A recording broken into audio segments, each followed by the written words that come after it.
Hello and welcome to the channel. तो इस video में हम डिस्कस करेंगे इंडिया विक्स को। इंडिया विक्स के बाद डिस्कस करेंगे निफ्टी को, सेंसेक्स को, फिन निफ्टी को, बैंक निफ्टी को और मिड सेलेक्ट इंडेक्स को।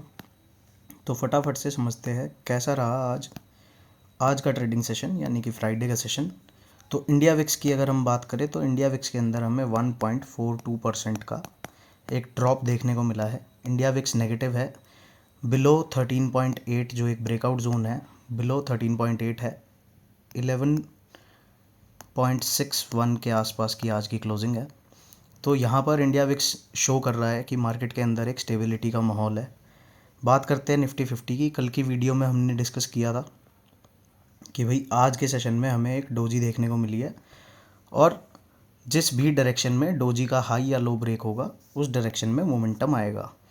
निफ्टी में बात करें तो डोजी का जो हाई था वो था 26,310 पे। 26,300 के आसपास भी आज मार्केट नहीं पहुंचा।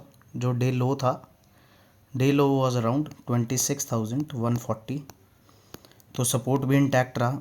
आज के ट्रेडिंग सेशन की बात करें तो पूरे दिन का जो मोमेंटम है वो काफ़ी स्मॉल रेंज में हुआ है और प्राइस ने कंसोलिडेशन के अलावा कोई कैरेक्टरिस्टिक आज शो नहीं की है। पूरे सेशन आज प्राइस सिर्फ कंसोलिडेशन में था। यहाँ पर आप देख पा रहे होगे कि पिछले दिन का जो एक हाई था, पिछले दिन के हाई के काफ़ी दूर प्राइस ट्रेड करता रहा। ओपनिंग जो थी ऑलमोस्ट फ्लैट ओपनिंग थी, स्लाइट गैप अप ओपनिंग थी। प्राइस ने कंसोलिडेट किया, ऑलमोस्ट 1 घंटा स्टार्टिंग का यहीं पर बिताया, एक अप साइड में मूव दिया बट प्रीवियस हाइज को ही ब्रेक नहीं कर पाई और यहीं से एक साइडवेज टू डाउन वाला कंसोलिडेशन किया। प्रीवियस डे जो लो था 26,141 का, वो भी इंटैक्ट रहा। तो आज के दिन में एक और डोजी कैंडल बनती है और इनसाइड कैंडल का सेटअप यहाँ पर तैयार हो गया है। इनसाइड कैंडल को ट्रेड करने का सिंपल लॉजिक क्या होता है वो डिस्कस कर लेते हैं। अब यहाँ पर हमारे पास बिल्कुल टॉप पर जाके दो कैंडल्स है। फर्स्ट कैंडल ये है, सेकंड कैंडल ये है। फर्स्ट कैंडल को हम बोलेंगे मदर कैंडल, सेकंड कैंडल को हम बोलेंगे बेबी कैंडल। तो मदर कैंडल का हाई और लो मार्क करके रखेंगे और नेक्स्ट सेशन में या फिर आने वाले किसी भी सेशन में अगर अपसाइड में हाई ब्रेक होता है तो हायर हाइज की एक्सपेक्टेशन करेंगे और 26,450 एंड 26,650 के एरियाज़ तक निफ्टी 50 को हम जाते हुए देखेंगे। अगर डाउन साइड में जो सपोर्ट जोन है अगर वो ब्रीच हो जाता है किसी तरीके से मदर कैंडल का, जो 26,140 का जो एक सपोर्ट जोन है, अगर वो डाउन साइड में ब्रीच हो जाता है तो निफ्टी आपको आता हुआ दिख सकता है 26,050 का जो एक सपोर्ट जोन है वहाँ तक निफ्टी आपको आता हुआ दिख सकता है। कब दिखेगा? जब 26,140 डाउन साइड में ब्रेक एंड क्लोज होगा ऑन 15 मिनट्स और 1 आवर टाइम फ्रेम। उसके बाद ही डाउन साइड का कुछ मोमेंटम रहेगा। जब तक इस कैंडल की रेंज के अंदर मार्केट मूव कर रही है साइडवेज रहेगा पूरा।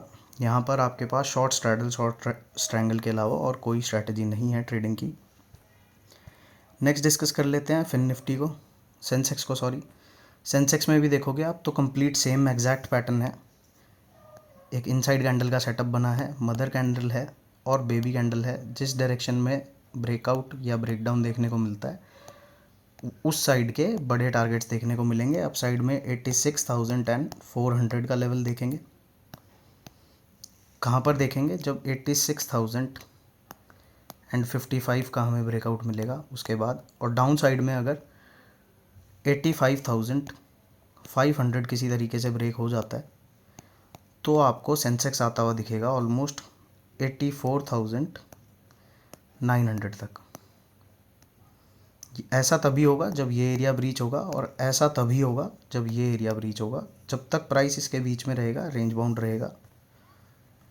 नेक्स्ट चलते हैं, थोड़ा एक डिफरेंट स्टोरी देखते हैं। फिन निफ्टी को देखेंगे।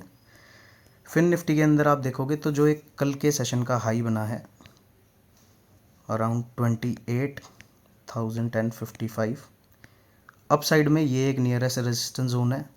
डाउन साइड में सपोर्ट की बात करें तो 27,800 के लेवल पे एक अच्छा सपोर्ट है फिन निफ्टी के अंदर। जब तक इस रेंज के बीच में है प्राइस साइडवेज रहेगा। नेक्स्ट बात करते हैं बैंक निफ्टी की। बैंक निफ्टी के अंदर भी अगर आप देखोगे तो पिछले सेशंस में भी इसने ऑल टाइम हाइज बनाए हैं और आज के सेशन में भी अगर आप देखते हो तो कल का जो हाईएस्ट पॉइंट था उसके भी ऊपर गया है थोड़ा सा प्राइस, बट जो क्लोजिंग मिली है वो कंप्लीट डोजी की मिली है। और डोजी को ट्रेड करने का सिंपल फंडा यही है कि आप इसके हाई और लो को मार्क करो। One of the easiest candle है ये ट्रेड करने के लिए। इसका हाई एंड लो को मार्क करके चलो आप। ये हाई मार्क किया, ये लो मार्क किया, जिस भी डायरेक्शन में ब्रेकआउट या ब्रेकडाउन मिलता है, अगले जो सपोर्ट एरियाज़ हैं, अगर डाउन साइड में ब्रेकडाउन मिलता है, अगर 59,600 डाउन साइड में ब्रेक होता है तो 59,375 तक आपको बैंक निफ्टी पुल बैक करता हुआ दिखेगा।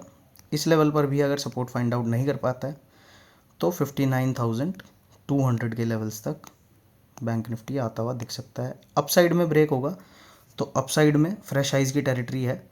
इसके अंदर जो हमारे पास नियरेस्ट टारगेट एरिया दिखता है वो 60,390 के आसपास का दिखता है। बट ये तभी होगा जब ये वाले जो रीसेंट हाइज हैं, जब ये अपसाइड में ब्रेक हो जाएंगे। 59,900 ब्रेक होना चाहिए अपसाइड में, तभी हम 60,690 के टारगेट्स के बारे में बात करेंगे।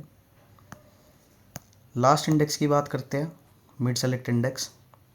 तो मिड सेलेक्ट इंडेक्स के अंदर आप देखोगे तो यहाँ भी मोमेंटम इंटैक्ट है, बट टॉप के आसपास जाके जो एक वीकली का जो एक रेजिस्टेंस जोन है उसके आसपास जाके इसके अंदर थोड़ी सी आपको सप्लाई काइंड ऑफ देखने को मिलेगी। 14,192 वीकली टाइम फ्रेम पे एक रेजिस्टेंस है। डेली टाइम फ्रेम पर अगर चलेंगे तो डेली टाइम फ्रेम पर 14,175 इस एरिया के आसपास हमें एक रेजिस्टेंस दिखती है। ये एरिया अपसाइड में ब्रेक होगा तो काफ़ी बड़ा मोमेंटम मिड सेलेक्ट इंडेक्स आने वाले सेशंस में कर सकता है। डाउन साइड में जो सपोर्ट एरियाज़ हैं 14,050 एक सपोर्ट रहेगा, 13,900 एक अच्छा सपोर्ट रहेगा। इसके ऊपर जब तक मिड सेलेक्ट इंडेक्स सस्टेन कर रहा है तब तक इसके अंदर वीकनेस की बात नहीं है। जिस दिन 13,900 के नीचे क्लोजिंग देता है उसके बाद इसके अंदर थोड़ा सा साइडवेज टू डाउन का आप देख सकते हो। बट जब तक 14,000 का जो राउंड नंबर है वो इंटैक्ट है तब तक इसके अंदर बाय ऑन डिप की स्ट्रैटेजी चलेगी। So this is all in this video. मिलते हैं नेक्स्ट वीडियो में। बाय बाय, जय श्री राम।